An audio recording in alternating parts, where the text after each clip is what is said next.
নমস্কাৰ বন্ধুসকল, আজি বনাম একেবাৰে সোৱাদযুক্ত কেপচিকাম পকৰা।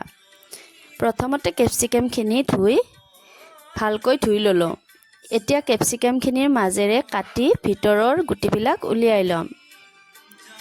তাৰ পিছত এয়া সিজাই থোৱা আলুখিনি লৈ তাত পিঁয়াজ, ধনিয়া, নিমখ, হালধি দি মিহলাই ল'ম। এতিয়া এই আলুৰ মিশ্ৰণটো কেপচিকামখিনিৰ ভিতৰৰ ফালে সাৱধানেৰে ভৰাই দিম। তাৰ পিছত আকৌ এটা বাতি লৈ তাত অকণমান বেচন, কৰ্ণফ্ল'ৰ আৰু অকণমান চাউলৰ গুড়ি লৈ তাত হালধি, নিমখ দি মিহলাই ল'ম। এতিয়া এটা কেৰাহী তেল গৰম হ'ব দি কেপচিকামখিনিত বেচন লগাই গৰম তেলত ভাজিম। অকণমান ভাজি সোণালী ৰং আহিব ধৰিলে আমি কেপচিকামখিনি উলিয়াই ল'ম।